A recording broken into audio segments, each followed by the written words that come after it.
क्या करूं, मेरा क्या होगा, कैसे होगा। लोग रात दिन चिंता करते हैं, मेरी बेटी का क्या होगा, बेटे का क्या होगा, मेरे एजुकेशन का क्या होगा, कैरियर का क्या होगा। अरे कैरियर तो गाड़ी के ऊपर फिट होता है, उसके ऊपर सामान रखा जाता है। तो ऐसे कैरियर के बहाने अपने सिर पे फालतू का बोझ मत बनाओ। मस्त रहो, व्यस्त रहो, मस्त रहो, लेकिन अस्त व्यस्त मत रहो। एक अपने आप को व्यस्त रखना चाहिए, फालतू समय खराब नहीं करना चाहिए। और व्यस्त रहना, मस्त रहना, लेकिन अपने जीवन को अस्त व्यस्त नहीं बनाना चाहिए। ये सूत्र है। और खाली मन शैतान का घर। जो बच्चे बच्चियां फालतू रहते हैं तो उनके मन में भी फिर फालतू विचार आते रहते हैं। तो या तो भगवान का नाम लो या तो अच्छी पुस्तकें पढ़ो। अपने घर में कुछ स्वाध्याय करना चाहिए। स्वाध्याय मतलब अच्छी श्रेष्ठ पुस्तकों का अध्ययन होना चाहिए। सब लोगों के घर में भगवत गीता होना चाहिए, संतों की पुस्तक होना चाहिए। और जो लोग को व्यसन की आदत है, बीड़ी नहीं छूटती, तंबाकू नहीं छूटता, उन लोगों को नशे से सावधान। यह पुस्तक है, मराठी में भी है, क्या नाम है उसका, नशे से सावधान, हाँ, नशापासून सावधान, ये पुस्तक है, वो पढ़ना चाहिए। ₹2 की है, उसमें पढ़ोगे तो आपको लगेगा कि हम क्या कर रहे हैं। हमारा मुख भगवान का प्रसाद खाने के लिए कि कचरा पट्टी ठोकने के लिए। कोई डस्टबिन है क्या जो आए खाओ। एक इनकम टैक्स के ऑफिसरों ने गुटखा बनाने वाली दिल्ली में कोई कंपनी थी, उसका गोदाम था जहाँ पे वो मैन्युफैक्चरिंग करते थे, वहाँ छापा मारा तो उनको हाथी होता है, हाथी उत्तरांचल में जंगलों में हाथी खूब होते, तो हाथी की लीद 30-40 बोरा, वो घोड़े गधे और खच्चर इनकी लीद वो 30-40 बोरा भर के। बोले क्या है, बोले ये हाथी का लीद है और वो घोड़े का, गधे का, खच्चर का ही दे। बोले इसका क्या करना है, बोले गुटखा बनाते हैं, उसमें से थोड़ा थोड़ा इसमें से भी डालते। अब गुटखा खाने वाले क्या खाते हैं मेरे को बोलने की जरूरत नहीं है छी, बाहर अच्छी अच्छी अंदर बुरबुर दखी। बाहर से कितना अच्छा पैकिंग लगता है, अंदर देखो तो। और छिपकली की पूंछ का पाउडर भी कुछ लोग डालते हैं, इसलिए जो जीभ पे रखने के बाद चुरमुर चुरमुर टाइप लगता है, वो उसका वो है छिपकली की पूंछ का पाउडर। तो छिपकली का पूंछ का पाउडर क्यों खाओ। घोड़े गधे और उनका सब इतना, अब क्या बोलना माइक में ज़्यादा, उनका ये कहाँ है, बाहर से पैकिंग इतना। अब ₹1 में कहाँ बनता है और कहाँ कहाँ बिकता है, तो उनको तो कितने में, 5 पैसे में, 8 पैसे में पड़ता होगा। डबल से 3 गुना से ज़्यादा कमाई है। इसलिए कोई भी गुटखा बनाने वाली कंपनी देखो तो करोड़ों में खेलती है, करोड़ों रुपया हमारे आपके जेब में से खींचती है। तो ये ठीक नहीं है। खाना है तो भगवान का प्रसाद खाओ, तुलसी के पत्ते खाओ, और भी बहुत अच्छी अच्छी चीज़ें हैं, आंवला खाओ, च्यवनप्राश खाओ, और भी बहुत है खाने को। खाली गुटखा खाते, गुटखा मतलब डाल दे, और डालडा भी ऐसा ही है। डालडा मतलब डालडे, खाने का चीज़ नहीं है, फेंकने का चीज़ है। वनस्पति घी ये बेकार है, न जाने कितने तेल और कैसे कैसे उसका प्रोसेस होता है। कई लोग एकादशी का व्रत रखते, क्या बनाया, बोले साबूदाना की खीर। सत्यानाश है साबूदाना की खीर। ये साबूदाना कीड़े होते हैं, वो कीड़ों को थोड़े दिन सड़ाते हैं और उसके बाद वो मशीन में डाल के वो मशीन घुमाते हैं, वो सारे कीड़े पिसते हैं, वो मरते हैं। उसके बाद छोटे छोटे छोटे छोटे दाने निकलते जाते हैं, वो दानों को सुखा के फिर पैक करके मार्केट में लॉन्च कर देते हैं। तो इससे तो रोटी सब्जी खा लो, लेकिन साबूदाना खाने की कोई ज़रूरत नहीं है। हमको भी पता नहीं था तो हमने भी पहले थोड़ा बहुत लिया, फिर पता चला तो हम तो बंद कर दिया। मैं कहा अच्छी, तो ऐसे ही जैसे मैंने गलती किया ऐसे आप में से भी कई लोग तो करते होंगे। तो साबूदाना खाने जैसा नहीं है, आज के बाद घर में हो तो फेंक देना, लेकिन खाना मत और कभी खरीदना मत। ये सब अशुद्ध वस्तुएं हैं। नारायण नारायण नारायण नारायण नारायण। तो सत्संग में देखो कितना ज्ञान मिलता है। शरीर का ज्ञान, मन प्रसन्न रहे वो ज्ञान, ये लोक सुखी परलोक सुखी वो ज्ञान, बहुत ज्ञान मिलता है सत्संग में। तो ऐसे सत्संग का सेवन प्रयत्न पूर्वक करना चाहिए। बिन सत्संग न हरि कथा, ते बिन मोहन भाग, मोह गए बिनु राम पद, हो वही न दृढ़ अनुराग। कि बिना सत्संग के मोह का नाश नहीं होता, और जब तक मोह का नाश नहीं होता तब तक परमात्मा की पूरी कृपा भी नहीं मिलती। मोह सकल व्याधिन कर मूला, सारी व्याधियों का मूल क्या है? तो बोले मोह है। तांते उपजे पुनि भवशूला, सारे प्रकार के दुख और दर्द इस मोह से शुरू होते हैं।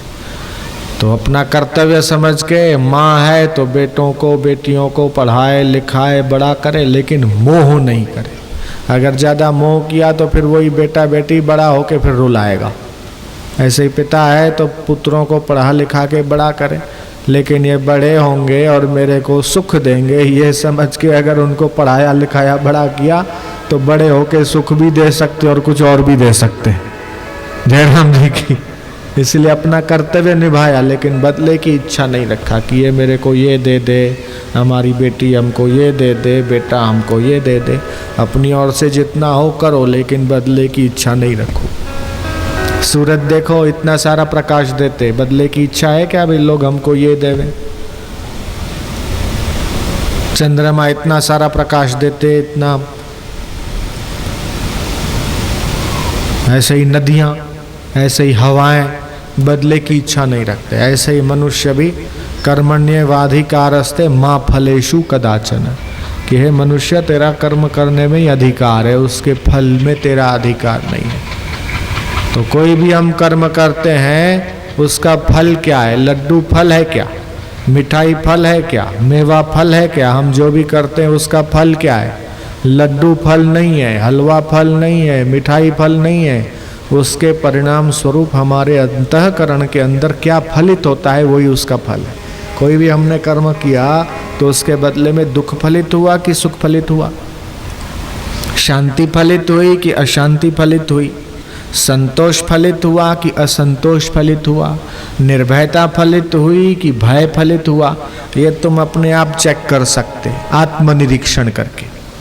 तो कोई भी, जैसे ये सत्संग का इतना बढ़िया कार्य किया, तो जो भी समिति वाले हैं या जिन्होंने भी इस देवी कार्य में प्रत्यक्ष या परोक्ष रूप से कुछ भी सेवा किया या योगदान दिया, तो कोई देखे चाहे नहीं देखे, कोई थैंक यू बोले चाहे नहीं बोले, कोई धन्यवाद दे चाहे नहीं दे, लेकिन उनके अंतःकरण में जो संतोष और शांति फलित हुई यही उसका असली फल है। वो भगवान तो जानता है और भगवान के प्यारे संत तो जानते हैं कि कौन कितना करता है। 7 गुफा के अंदर बैठ के पाप करो छुप के, कोई नहीं देखे, फिर भी उसका फल मिलेगा मिलेगा मिलेगा। और कोई नहीं देखे और हम अच्छा काम करते हैं तो भी उसका फल मिलेगा। इसलिए अपने हृदय के संतोष के लिए, मंगल के लिए हमको पवित्र कार्य करने चाहिए। रामचंद्र जी शंकर जी के पास गए और झोली फैलाई कि हम जो मांगे वो देवाधिदेव आपको देना पड़ेगा। तो शंकर जी हैरान हो गए, बोले मैं जानता हूं कि आप साधारण व्यक्ति नहीं हो, आप साधारण इंसान नहीं हो। राम ब्रह्म परमार्थ रूपा, आप स्वयं परब्रह्म परमात्मा हो। ये मनुष्य किसी लीला क्या करते हो? आपको क्या चाहिए? आपके पास तो सब कुछ है, आप ये नाटक करते हो क्या? बोले नहीं, मैं सचमुच में कुछ मांगने आया हूं आपसे। बोले आपको और किस चीज की कमी? बोले कमी है। तो बोले मांगो। बोले ऐसा ही नहीं, तुम मुकर जाओगे तो, तुम फिर जाओगे तो, पहले संकल्प करो। बोले क्या? बोले जो मैं मांगूंगा वो आप दोगे, लो पानी। बोले ठीक है, आप भगवान हो, आप बोलते हो और मैं नहीं करूं, ऐसा हो सकता है क्या? लोग मेरे को 3 देवों में बड़ा देव भगवान बोलते हैं कि मैं महादेव हूं। ब्रह्मा विष्णु महेश इन 3 देवों में बड़ा देव है शंकर महादेव। मेरे को लोग महादेव बोलते हैं, लेकिन मैं आपकी महिमा से अपरिचित नहीं हूँ। आपकी आज्ञा में टाल सकता हूँ क्या? ऐसा हो ही नहीं सकता है। लाइए पानी। और रामचंद्र जी ने पानी दिया उनके हथेली में, और शिव जी ने संकल्प लिया कि ये भगवान राम जो मांगेंगे वो मैं देने के लिए बंधा हुआ हूँ। आज्ञा कीजिए भगवान, हुक्म कीजिए। बोले आज्ञा तो क्या, मैं प्रार्थना करता हूँ। कितनी नम्रता है राम जी में। शंकर जी जैसे उनके हाथ जोड़ते हैं, फिर भी राम जी उनको बोलते हम प्रार्थना करते हैं। कितनी सरलता है, कितनी नम्रता है। आजकल व्यक्ति के पास थोड़ा बहुत आ जाता है तो अभिमान आ जाता है कि आई एम समथिंग, मैं भी कुछ हूँ। भक्ति मार्ग के 5 कांटे होते हैं।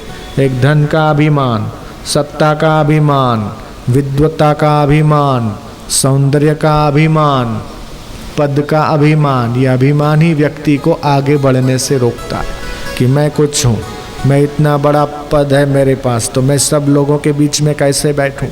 मैं LLB किया हुआ हूँ, मैं वकील हूँ, मैं डॉक्टर हूँ, मैं PhD हूँ, मैं सबके बीच में कैसे सत्संग सुनूंगा। इसलिए कई लोग आ ही नहीं पाते। जयराम जी की बोलना पड़ेगा, नीचे बैठना पड़ेगा सब लोगों के साथ में। मैं तो इतना, मेरे पास 2 स्कूल है, 800-900 बच्चे मेरे स्कूल में पढ़ते हैं, मैं सबके बीच में कैसे बैठूंगा। मैं इस डिस्ट्रिक्ट का वो हूँ, कलेक्टर हूँ, DM हूँ, ये हूँ, वो हूँ, कैसे बैठूंगा। तो ये धन का, विद्या का, सत्ता का, सौंदर्य का, पद का, जाति का अभिमान व्यक्ति को मोहित कर देता है। तो सत्संग में जाकर ये पता चलता है कि जो शरीर पहले रहा था नहीं और जो शरीर सदा रहेगा नहीं, ऐसे शरीर को लेकर अभिमान करना ये बुद्धिमानों का काम नहीं है, बेवकूफों का काम है। ये सत्संग में जाके पता चलता है। अब अहंकारम बलम दर्पम, दर्प मतलब सर्प। अभिमान सर्प की नाई अंदर बैठा होता है।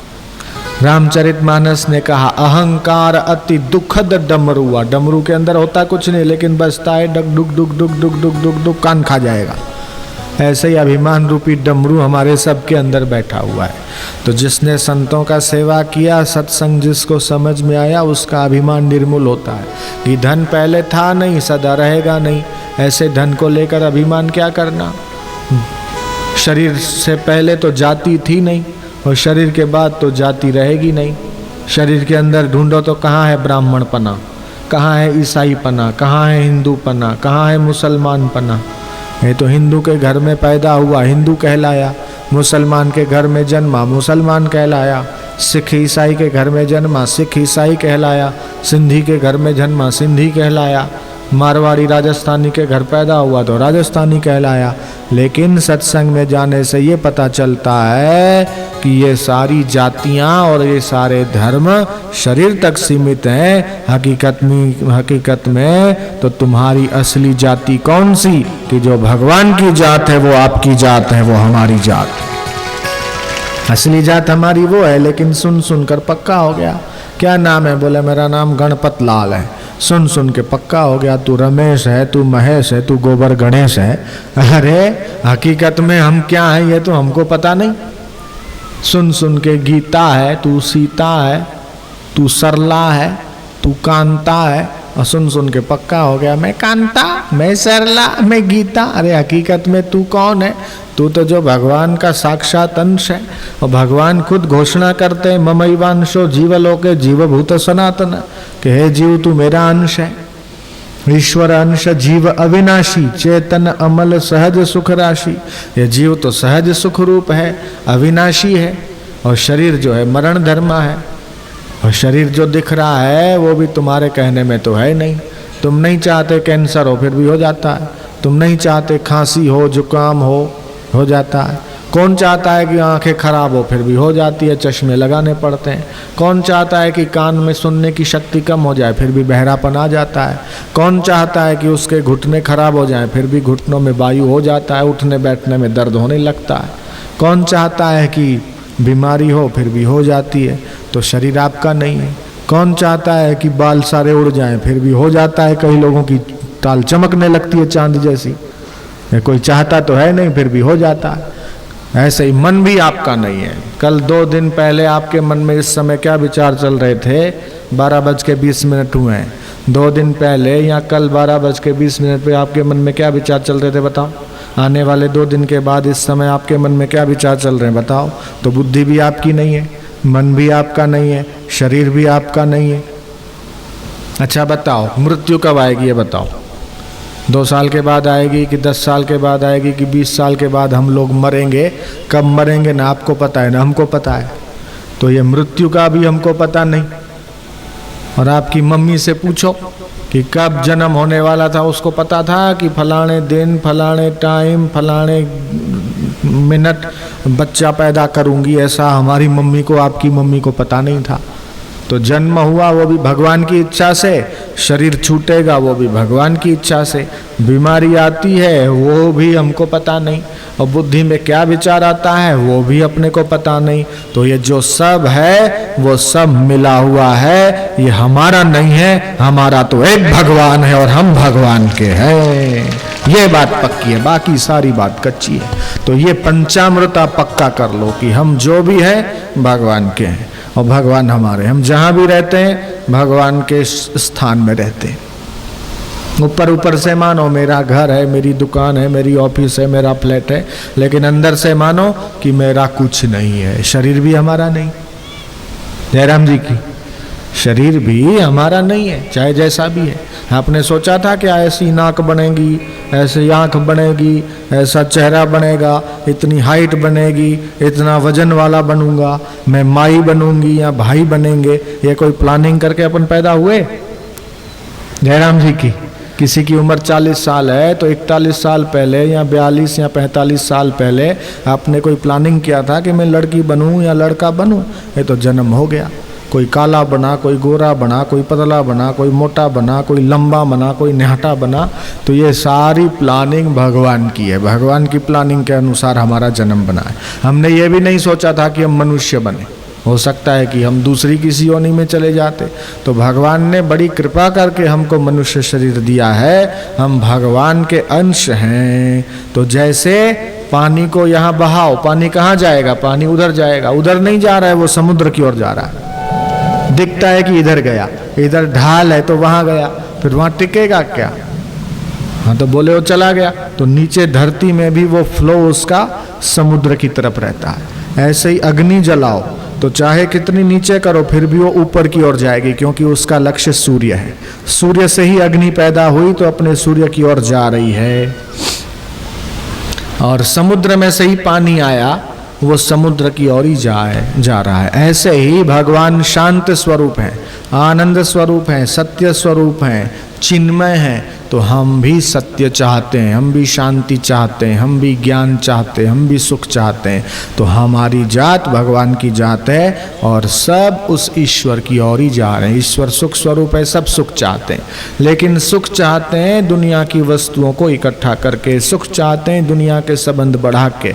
हकीकत में उनमें सुख नहीं है। उन संबंधों का, घर का, गाड़ी का, मकान का, दुकान का, पैसों का, समय, वस्तु, साधन, सुविधा, संबंध, इनका सदुपयोग करना है, लेकिन इनको लेकर सुखी होने की मेहनत नहीं करना है। सुखी तो तब हम होंगे जब उस भगवान का ज्ञान हमारे चित्त में जागृत होगा, तब हम परम सुखी हो जाएंगे।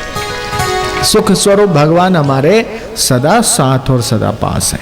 तो जो भी हम खाते हैं भगवान का प्रसाद खाते हैं, जो भी हम पीते हैं भगवान का चरणामृत पीते हैं, जहाँ भी रहते हैं भगवान के स्थान में रहते हैं। ऐसा करने से आसक्ति हट जाएगी, ममता हट जाएगी, अहंता हट जाएगी और फिर आनंद ही आनंद है।